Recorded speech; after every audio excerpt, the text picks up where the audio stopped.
చెప్తా ఉన్నాను, అడుగుతా ఉన్నాను. ఏ పార్టీ అయితే ఈరోజు భారతీయ జనతా పార్టీ మీద ఒక వ్యక్తిని టార్గెట్ చేస్తూ ఆ వ్యక్తిలో ఉన్నటువంటి ఒక కుటుంబ సభ్యుల మీద టార్గెట్ చేస్తూ ఈరోజు మాట్లాడుతున్నటువంటి ఒక ఏవైతే నేపథ్యం ఉందో ఒకసారి మనం ఆలోచించాలి. బీఆర్ఎస్ పార్టీకు ఏ ఒక కార్యక్రమం లేనట్టు కేవలం భారతీయ జనతా పార్టీలో ఒక మంత్రి కొడుకు అని చెప్పి అది తప్ప వేరే పెట్టుకుని బాబు ఎవరా ఎనక మాట్లాడుతుంది మాట్లాడకండి. ఎవరైతే కేవలం ఇదే కార్యక్రమం పెట్టుకొని మొత్తం కోట్లాది రూపాయలు పెట్టి పోస్టర్లు అతికించి సోషల్ మీడియా వాడి వారికి ఉన్నటువంటి మీడియాలు కూడా వాడి ఒక వ్యక్తిని ఒక పార్టీని బద్నాం చేసే ప్రయత్నం చేస్తున్నారు ఈ బీఆర్ఎస్ నాయకులు, ముఖ్యంగా కేటీఆర్ గారు.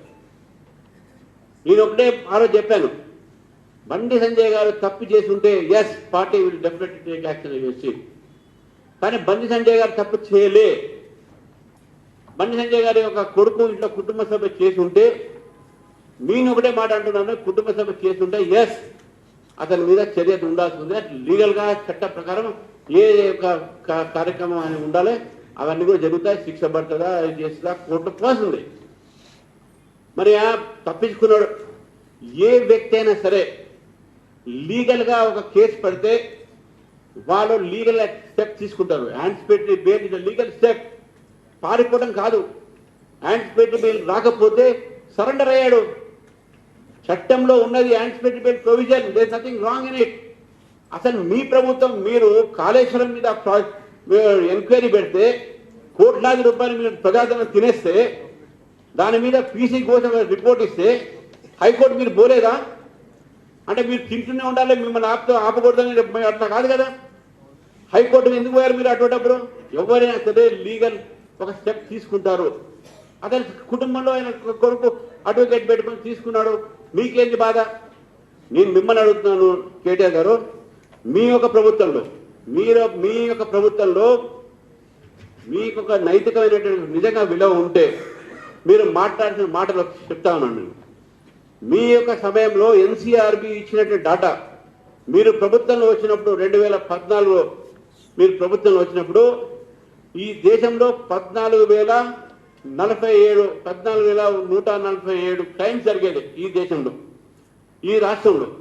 తెలంగాణ ఈ యొక్క రైట్ అంటే ఓన్లీ అగేన్స్ ఉమెన్ నేను అన్నది మహిళలకు వ్యతిరేకంగా 14,147 కేసులు 2014లో జరిగేది. కానీ మీ యొక్క ప్రభుత్వం పూర్తి అయిన తర్వాత 2023లో మీ అయిపోయే వరకు 23,679 కేసులు నమోదైనాయి. అంటే 67% పెరిగినాయి క్రైమ్ రేట్ అగేన్స్ ఉమెన్. ఇది మీరు గుర్తుపెట్టుకోవాలి. దానికి మీ దగ్గర ఉన్నటువంటి సమాధానం ఏంది? Jubilee Hills minor girl rape అయింది. మీ ప్రభుత్వం ఏం చేసిందంటే 2022లో మీ ప్రభుత్వంలో అయింది. సమతా కేస్ ఆసిఫాబాద్ 2019 అందరూ తెలుసు. ఒక 30 ఏళ్ళ అమ్మాయిని కుమరంభీం జిల్లాలో ఏ విధంగా గ్యాంగ్ రేప్ చేయడం జరిగింది. అదేవిధంగా మీ చరిత్ర చెప్తా ఉన్నాను. మీరు ఏం చేయాలి, మీకు ఏం నైతిక విలువ ఉంది అడుగుతా ఉన్నాను నేను. అదేవిధంగా డాక్టర్ ప్రీతి హెరాస్మెంట్ కేసు మీ అందరూ తెలుసు. డాక్టర్ ప్రీతిని హెరాస్మెంట్ చేస్తే 2023లో వరంగల్లో ఆత్మహత్య చేసుకోవడం జరిగింది. మీ ప్రభుత్వం రెస్పాన్సిబిలిటీ కాదా దానికి? మీరు మీ ఒక ముఖ్యమంత్రి గారు రెస్పాన్సిబుల్ కాదా? ఒక సర్పంచ్, మీ యొక్క పార్టీ సర్పంచే మీ ఎమ్మెల్యే మీద లైంగిక ఒక వేధింపు చేస్తానని చెప్పేసి కంప్లైంట్ చేసినటువంటి విషయం 2023లో సర్పంచ్ హరాస్మెంట్, నవయ హరాస్మెంట్ కేసు అనేది. తర్వాత లక్ష్మీ కస్టోరియల్ డెత్. లక్ష్మి అనేటటువంటి ఒక లంబాడ అమ్మాయి సూర్యాపేట జిల్లాలో ఆమె షెడ్యూల్ ట్రైబ్, ఆమెకు ఎల్బీ నగర్ స్టేడియంలో, ఎల్బీ నగర్ పోలీస్ స్టేషన్లో ఆమె కస్టోరియల్ డెత్, పోలీసు వాళ్ళు ఆమెను కొట్టి చంపేయడం జరిగింది. మీ యొక్క ఇవన్నీ మహిళల మీద చేస్తున్నట్టు మీ ప్రభుత్వం అత్యాచారాలు. అంతేకాదు మీ యొక్క ప్రభుత్వంలో జరిగినటువంటి ఒక టీఆర్ఎస్ కార్పొరేటర్ పి రవి అనేటువంటి వ్యక్తి రేప్ కేసులో ఇన్వాల్వ్ అయ్యాడు. మీ యొక్క హయాంలో 33 సంవత్సరాలు ఒక అమ్మాయిని, ఒక లేడీని రేప్ చేసినటువంటి ఒక ఘనత మీ యొక్క కార్పొరేటర్కు. టీఆర్ఎస్ లీడర్ ఒక కొడుకు ఒక అమ్మాయిని డ్రగ్ చేసి కిడ్నాప్ చేసి సూర్యాపేట తీసుకుపోతే ఆ సూర్యాపేటలో కేసు పడ్డది. ఏప్రిల్ 2022లో. ఇది సూర్య ఎన్డీటీవీలో ఇవన్నీ కూడా వచ్చినాయి. ఆయన పేరు షేక్ హౌస్ పాషా. ఈయన TRS ward member Mohammed Khaja సంబంధించినటువంటి వ్యక్తి.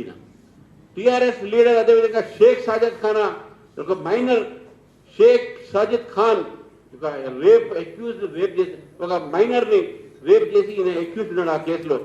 ఇది 2022లో జరిగింది నిర్మల్ మున్సిపాలిటీలో. ఇది మీ చరిత్ర. ఈ చరిత్ర ఉండి మీరు ఈ రోజు మాట్లాడుతూ ఉన్నారు మహిళల గురించి. ఈ రోజు మీరు మహిళల హక్కుల గురించి మాట్లాడుతూ ఉన్నారు, మైనర్ల గురించి మాట్లాడుతూ ఉన్నారు. మీ ప్రభుత్వంలో చేసినటువంటి ఒకటి మీరు ఎప్పుడు రిజైన్ చేశారా? కేసీఆర్ గారు రిజైన్ చేశారా? కేటీఆర్ గారు రిజైన్ చేశారా? ఎవరు చేశారని నేను అడుగుతాను నేను.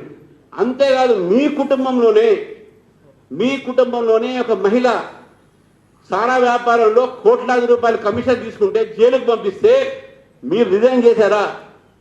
అది ఖాయమే కదా. మీరు రిజైన్ చేశారా? మీ కేసీఆర్ గారు కానీ కేటీఆర్ గారు కానీ నేను అడుగుతా ఉన్నాను. ఈ యొక్క బీఆర్ఎస్ పార్టీకి నేను చెప్తా ఉన్నాను, మీరు చేస్తున్నది విష ప్రచారం. ప్రజలు మమ్మల్ని తిరస్కరించారు. మీరు ఎక్కడ ఫార్ములా కేసులో అరెస్ట్ అవుతారనో, మీ పెద్దవాళ్ళు ఎక్కడ కాళేశ్వరంలో ఇరుక్కుంటారనో భయానికి ఈరోజు బీజేపీ మీద ఇటువంటి అబద్ధాలు వేస్తా ఉన్నాను. నేను అదే చెప్తా ఉన్నాను. ఈరోజు ఈ యొక్క వీళ్ళకు మీరు ఇన్ని తప్పులు చేసిన తర్వాత, మీరు ఎన్ని తప్పులు, ఈ మామూలు తప్పులు కాదు, ఇది కేవలం ఉమెన్ అగైన్స్ ఎంప్లాయీ. నేను హెరాస్మెంట్ చెప్పాను. మీ ప్రభుత్వంలో జరిగినట్టే మీ వాళ్ళు చేసినటువంటి ఇంటర్మీడియట్ ఎగ్జామినేషన్ జరిగినప్పుడు మాకు తెలుసు, రిజల్ట్స్ లో తారుమారు చేస్తే ఒక కంపెనీకి మీరు తెలిసిన వాళ్ళకి ఇచ్చుకుంటే అక్కడ దాంట్లో కూడా మన కరప్షనే. కమిషన్ తీసుకొని ఇంటర్మీడియట్ బోర్డు ఎగ్జామినేషన్ ఒక ఏజెన్సీకి ఇస్తే తప్పుడు రిజల్ట్స్ వల్ల ఎంతమంది విద్యార్థులు చనిపోయారు? 29 మంది సభ్యులు ఆత్మహత్యలు చేసుకున్నారు. మళ్ళీ ఆ సావుకు మీరు కారణం కాదా? మీకు అసలు ఏమి హక్కు ఉన్నది? నేను బండి సంజయ్ గారి ఒక విషయాన్ని, కుటుంబ విషయాన్ని తీసుకొచ్చి ఇంకో కుటుంబం, ఆ మైనర్ అమ్మాయి కుటుంబాన్ని కూడా రోడ్డు మీద పిలుస్తున్నారు. మీకు వేరే కార్యక్రమం లేనట్టు మీ లీగల్ సెల్ టీము, మీ సోషల్ మీడియా టీము, మీ రిటైర్డ్ పోలీస్ ఆఫీసర్స్ టీము ఏం పని లేనట్టు ఇదే పని పెట్టుకున్నారు. నేను టీఆర్ఎస్ పార్టీని అడుగుతాను, what is the moral right your got? అయిపోయింది. What is enough is enough. ఇంకా భారతీయ జనతా పార్టీ ఇంకా మమ్మల్ని బద్నాం చేస్తే పార్టీ మీరు తట్టుకోలేకపోతే రాజకీయంగా మీరు రాజకీయాన్ని విత్డ్రా కాండి. Fight politically with us. Don't fight on personal issues. మీ దగ్గర ఇష్యూస్ లేవు కాబట్టి ఈరోజు ఒక కుటుంబ సభ్యుని ఈరోజు మీరు వాడుతూ ఉన్నారు. నిజంగా మీరు మా అబ్బాయి తప్పు చేసి ఉంటే ఆయన రిజైన్ చేయాలంటే మీ ఇంట్లో ఆడపడి తప్పు చేస్తే మీరెందుకు రిజైన్ చేయలే? కోట్లాది రూపాయలు మీరు తీసుకున్నారు కదా, why did you resign then? ఇవన్నీ కూడా ఆలోచించాలి కేటీఆర్ గారు. మీరేదో రెచ్చగొట్టేసి ప్రజలకు తప్పుడు సమాచారం ఇచ్చేసి బండి సంజయ్ గారి మీదనో ఇంక పార్టీ మీదనో గుర్తాలంటే తప్పది. ఇట్ ఈస్ ఒక లీగల్ ఇష్యూ. ఒక కేసు రిజిస్టర్ అయింది. అమ్మాయికి జస్టిస్ జరగాలనే ఆలోచనతో పోలీసులు పనిచేస్తున్నారు కాబట్టి letter leave it to police. ఇది ఇన్వెస్టిగేట్ కేసు చేసుకుంటారు. మా మినిస్టర్ కానీ మీరు కూడా తప్పు చేస్తే yes I will be responsible for me. అలా ఇంట్లో కుటుంబం తప్పు చేస్తే తప్పది. మీ ఇంట్లో కూడా కుటుంబ సభ్యులు తప్పు చేసింది, అది గుర్తుపెట్టుకోండి. మీరు రిజైన్ చేయలే. ఇప్పుడు అడుగుతామో రిజైన్ చేయమని. Your family member has committed a social rape. Society money, public money. So కాబట్టి దయచేసి బీఆర్ఎస్ వారికి చెప్తా ఉన్నాను, మీరు ఇంకా చేయాల్సింది మీరు ఆపండి. Enough is enough. ఇంకా మిమ్మల్ని నమ్మడానికి లేదు ప్రజలు. ఇక్కడ law will take its own course of action. మీరు దయచేసి మీరు రాజకీయంగా ఫైట్ చేయలేకపోతే మీరు విడ్రా కానీ పాలిటిక్స్ నుంచి. అంతేగానే ఈ యొక్క చిన్న చిన్న ఇష్యూస్ తీసుకొచ్చి కుటుంబ విషయం అంటే సంజయ్ కుటుంబ విషయం కాదు, అవతల వాళ్ళతో కుటుంబ విషయం. వాళ్ళ సెన్సిటివిటీ ఆలోచించండి. మైనర్ అని మీరంటున్నారు. మైనర్ ఎందుకు భయారు? ఇంకా ట్రామా ఎందుకు తీసుకొస్తున్నారు? మీడియాలో వచ్చి you are creating trauma in their family.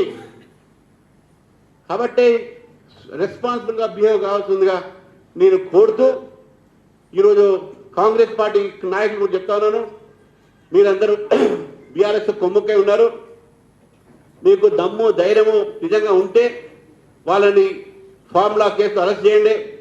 కాళేశ్వరంలో అరెస్ట్ చేయండి, ఏదో సిబిఐకి ఇచ్చిన సిబిఐకి ఏం ఇవ్వలే మీరు, ఏదో 2-3 బ్యారేజ్ గురించి ఇచ్చారు, మొత్తం ప్రాజెక్టులు ఇవ్వండి. ఎక్కడెక్కడ అయింది? మీకు ప్రజలు మీకు వాళ్ళు చేసిన కరప్షన్కు మీకు ఓటేశారు. మీరు చేయాల్సిన పని మాత్రం చేసి ఎట్లా? You should take action against these people who committed crime in this society against Telangana. BRS party Telangana వ్యతిరేకంగా వాళ్ళు పనిచేశారు. తెలంగాణ ధనాన్ని దోచుకున్నారు. కాంగ్రెస్ పార్టీ ఎందుకో ఆ కామున్నది? మీరు రేవంత్ రెడ్డి గారిని అడుగుతున్నాను, why are not take action against them? You should take action against them. కాబట్టి ఈ మాట చెప్తూ మరొకసారి చెప్తున్నాను, this matter should end here. Let the courts and investigating agencies take place. మీ సోషల్ మీడియా, మీ పే రోల్స్ లో ఉన్నటువంటి సోషల్ మీడియా, మీ పే రోల్స్ లో ఉన్నటువంటి ఒక యూట్యూబ్స్, మీ పే రోల్స్ లో ఉన్నటువంటి మీడియాకు మీకు చెప్తా ఉన్నాను, దయచేసి there's a court order. You cannot misuse the court order.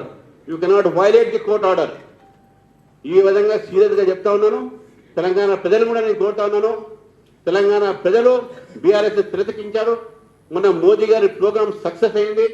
బ్రహ్మాండం ఏంటంటే సక్సెస్ అయ్యి తెలంగాణలో వాతావరణం నిర్మాణం అయింది. బీజేపీ పక్షాన బీజేపీ ప్రత్యామ్నాయం చేసుకున్నటువంటి ఒక నేపథ్యంలో వీళ్ళు బీజేపీని బదనాం చేయడానికి ప్రయత్నం చేసే ప్రయత్నం ఉంది కూడా.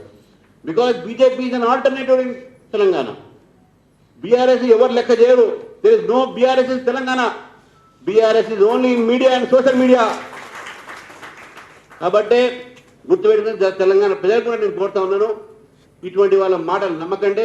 ఎవరికైనా అన్యాయం జరిగితే అన్యాయంకు న్యాయమా అన్యాయమా అనేది కోర్టు తీర్పిస్తుంది. కాబట్టి కోర్టు గురించి మనం ఇన్వెస్టిగేషన్ విధంగా వదిలిపెట్టి ఇటువంటి ఒక దాన్ని రాజకీయం చేయకుండా దయచేసి మనం రైతులు ఈరోజు సఫర్ అవుతా ఉన్నారు. రైతులు ఈరోజు బాధపడతా ఉన్నారు. వాళ్ళ ఒక ఏదైతే కొనుగోలు లేక వాళ్ళ ధాన్యాన్ని ఈరోజు వాళ్ళు ఆత్మహత్య చేసుకుంటున్నారు. ఎంతో మంది ఈరోజు రైతులు రోడ్డు మీద వచ్చి వాళ్ళు అమ్ముకోలేనటువంటి ధాన్యాన్ని రోడ్డు మీద పారేసి వెళ్తా ఉన్నారు. కాబట్టి భారతీయ జనతా పార్టీ రైతు పక్షాన ఉంది. రైతుల కోసం మేము పోరాడతాము. త్వరలోనే దానికి సంబంధించిన ప్రణాళిక కూడా మేము అనౌన్స్ చేస్తామని చెప్పి తెలియజేస్తూ, మరి రానున్న కార్యక్రమాల గురించి కూడా మనందరం చర్చిస్తాం. ఈ చర్చలో అందరూ కూడా భాగస్వామ్యం, ముఖ్యంగా సెల్స్ ఉన్నారో మోర్చా వాళ్ళు ఉన్నారో ఈ కార్యక్రమాన్ని ముందుకు తీసుకుపోవాల్సిన కూడా దీనికి కమిటీ కూడా మేము వేసినాము. ఆ కమిటీ తర్వాత గౌతమ్ గారు అనౌన్స్ చేస్తారు. మనం అందరూ కూడా కలిసి ఈ యొక్క కార్యక్రమం సక్సెస్ చేయాలని చెప్పి అందరికీ కోరుతాను. భారత్ మాత కీ జై.